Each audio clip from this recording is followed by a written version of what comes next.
Hello YouTube, this is Morgan, Airspeed Prime here, my next Sword Art Online 2 episode review. This one's going to be for episode 20, Sleeping Nights. And yeah, this is a really good episode. It's, I suppose, the last kind of introductory episode in that, we've been building up Yuki, Zekin, whatever you want to call her, for a couple of episodes now. Now we get the explanation for what the whole dueling everyone was about.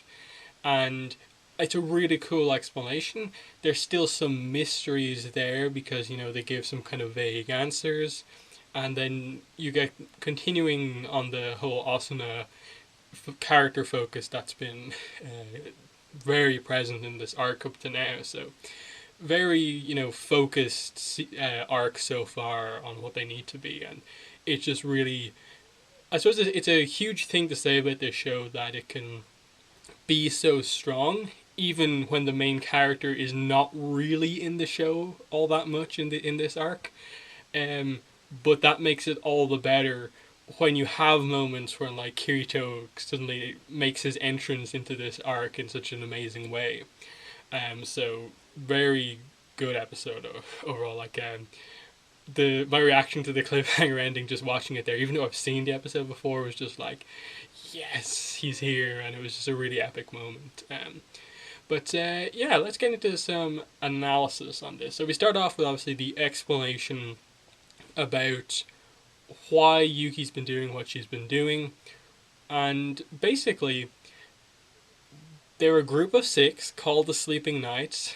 They're a guild led by Yuki, and they want to have their names as a group put on, the wall of swordsmen in the town of beginnings as the group who defeated the boss on that floor, cleared the floor themselves basically. And so they'll be remembered in this game forever, this game that means so much to them. And they just explain then about how exactly this works, that usually you get like 5 or 6 raid groups in there to take on a boss. But if you do that and have multiple parties involved, only the leaders of the parties get their name on the wall. The only way to get your whole guild on the wall is for your party to be the only ones who defeated the boss. And so that's their plan. It's this kind of crazy idea where the 6 of them want to defeat the boss, but then they quickly realize that they can't really do it and they need a 7th, and that's what Yuki was doing. They were trying to find someone of a similar skill level to Yuki, their most powerful player, who also would work within the group, and they decided that that was Asuna. So that's why she's becoming involved in things, and she's going to be their 7th. And they're going to try and take out the floor 27 boss so they get their names down as the group who defeated floor 27 of Aincrad. So really interesting, setup here for as a basic idea for what they want to do. And that would be cool just in itself, because as a big fan of the game Destiny, I play it a lot. This is a kind of thing where every time a new raid comes out in that game, all of the big raid groups out there do whatever they can the second the raid is released to be the first group to defeat it, so that Bungie, the creators of Destiny, will announce that, look, this team, these 6 players, they were the ones who beat it first, and they get the respect that way. But with this, yes, they want that, but it's also this kind of mysterious thing about like the mood suddenly changes from like, oh, we're happy to have you, Asuna, to kind of, we're not telling you everything here. There's another reason than just we can't play together after a certain point in a couple of weeks. And it's very mysterious, and like it gets all quiet suddenly. Like Yuki's been leading the talk up to now, but then it switches to one of the other members of the Sleeping Knights who suddenly begins to talk all like she's the one who's rehearsed it and is like, oh no, there's this various reasons for why we can't do this, and explaining that we met in another game and we decided to join together for this one. And it's just very interesting how they do that. And because Asuna just is like, okay, this small group wants to just be remembered in the game, and because I suppose her guild, even though they're not a guild, Team Kirito basically means so much to her. She can really understand where this group is coming from. That the the importance of the people that you meet in the game, which references what her mother says to her outside of the game, which I'll talk about in a moment.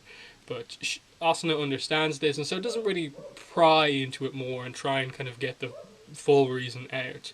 But that will come in time, and it's very emotional what it actually is. But it hasn't been revealed yet as of this episode, so there's that. And so you have Asuna kind of doubting, like they ask her, are you going to help us? And she's kind of doubting herself, and then she sees the kind of reflection in the glass that she's drinking, and she kind of has this kind of vision of what she was like in Aincrad and how, let's not forget, second in command of the Knights of the Blood Oath.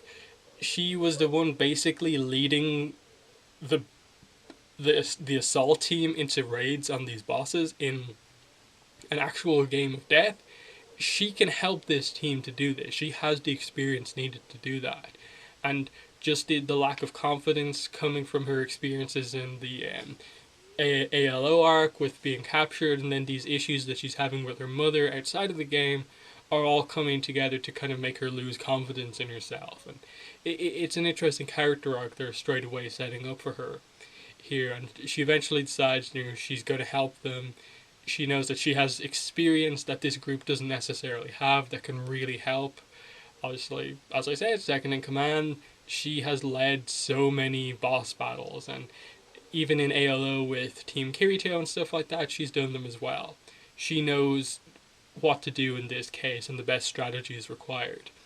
And basically then you have the moment when she says, okay, we'll meet up tomorrow and see about this boss, and then she gets disconnected from the game because it turns out her mother disconnected the game, and Asuna's pretty annoyed about this. But they reference what happened earlier on, and that she was a little bit late for dinner, and her mother said, be here early next time, and she actually was in the game a little bit longer, and she's very apologetic, and you can tell that she's very much holding back and isn't really saying what she really feels to her mother. And that moment, the games are meaningless, it doesn't matter, like you have to think about real life all the time. And she just says, this isn't the nerve gear, mother. And it's just kind of like, yes, but I think you have a lot more to say than that, Asuna. It's this interesting scene where you can really tell she's holding back so much that she actually wants to say to her mother. And just what happens from there, she doesn't want to go eat. She goes out for a walk and just looks at her phone and really considers calling Kirito, but knows that this is something that's kind of on her. She has to deal with this herself. And it was just a nice moment where she just gets very upset and kind of knows that this is something on her. It's not Kirito's issue, really. And so then we go back into the game, and we have Asuna basically just using her experience and helping this team to understand what they need to do. You can tell she's the veteran player in this situation, leading them into the Floor 27 boss, and there you get the kind of first hints that they're kind of being spied upon. There are these guilds that specialize in taking out bosses, but they do it by basically spying on failed attempts on the boss to get their information from. So there's a little bit of kind of shadiness going on there, and you can just tell how kind of how experienced Asuna is at this whole thing. They go in, they fail, but they basically establish that they push the boss far enough to see basically all of its attacks, and then they realize that they were actually spied upon. They just missed this kind of animal spying on them that one of them sent in. And Asuna kind of really quickly puts it together that we've got to do this now. There's going to be a raid group, like 40 something players in number coming soon. Because we're all right here, we can do this now. It has to be right now. And I like that sudden burst of intensity, that the overall kind of goal of this arc, just taking out the 427 boss, is happening right now. We're only like 3 episodes into the arc, and we're already, at the kind of final thing that they're kind of dealing with. but we'll get into more of the character stuff as the episodes progress. But I just like how quick paced this is. And yeah, then when they arrive there, half the raid group is already there waiting outside, like 20 players.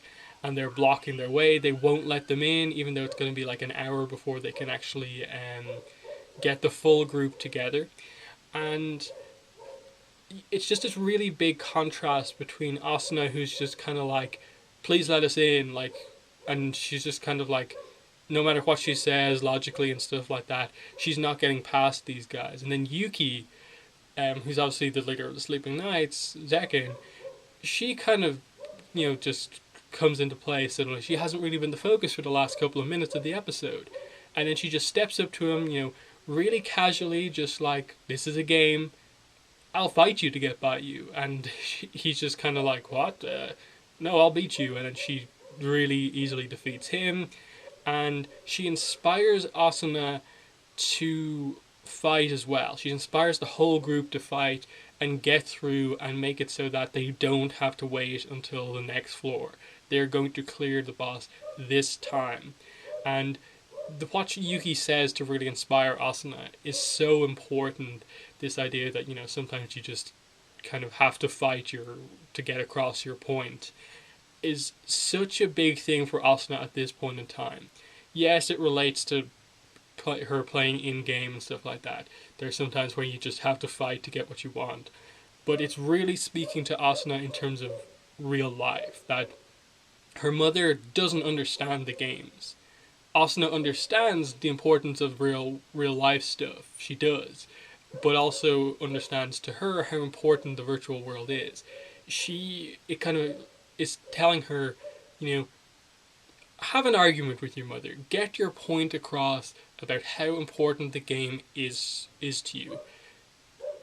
Try and make her understand what the game means to you and that sort of thing.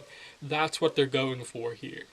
And I really like that idea that Yuki, just in how just honest and open she is about just wanting to make this thing happen for her group, that she's willing to put herself in all these kind of crazy situations because she knows that it is, at the end of the day, just a game, and she wants to make it this time. It's going to happen. And it's really significant for Asuna because she's playing the kind of support role, just giving them advice, letting them do it herself. But then she gets invested in it herself, and she switches her main weapon out from the wand to the sword, and it's very symbolic of just kind of showing us that when Asuna has the sword out, she means serious business. This is, this is SAO Einkrad Asuna here, one of the leaders of the assault team, one of the best players in the game, berserk healer in ALO. This is the good player coming out here. This isn't the support character who's still really good and knowledgeable. This is the amazing fighter character coming out here, and it's taken this kind of just pure honesty and kind of just a little bit of aggression, I suppose, from Yuki to bring this out of Asuna. And it's just a really nice moment as they kind of go to fight to the end, but they kind of know that they're going to go down because they're so heavily outnumbered. It's like 50-7. And then they end the episode with just such an amazing moment. Like, Kirito's really not been in the arc all that much, and all of a sudden, he just appears behind the raid group, darts in front of them, puts a sword in the ground, and is just like, you're not getting by me.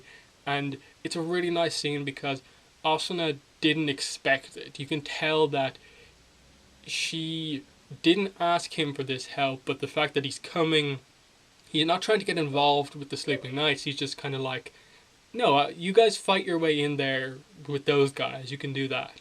I'll hold off the other 30 players here for you guys just so you can do that. It's just he's playing this support role that kind of Asuna has played in some of the other arcs, and it's a really good kind of role for him because they're giving him the really big fighting moment, taking on 30 players and supporting Asuna in this thing that she has to do on her own.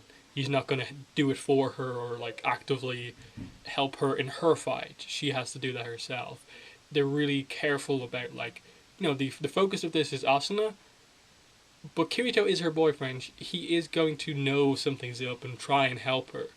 and I really like that. It's an epic moment from Kirito. Obviously, we're going to get the kind of actual fight next episode, and I'm really excited to review that. So yeah, I'm going to end the review there. Just a quick channel update. I'm still waiting for my review copy of Avatar Legacy to arrive. The book is meant to be out tomorrow. Still haven't got it yet. I'm hoping, really hoping it gets here tomorrow so I can review it, but I don't know. So basically, the second I get that book in, I'm reviewing it the day I get it. But that just means my videos are probably going to be a little bit kind of messy all over the place this week, waiting for that, because I know Star Wars Rebels is back this week as well, and I want to get my review out of that. So, expect at least one more SAO review, expect at least one sort of Avatar video, whether it be a discussion or a news video, and then the Avatar Legacy and Star Wars Rebels review. So yeah, that's been the review of episode 20, Sleeping Nights. Thanks for watching the video, and bye.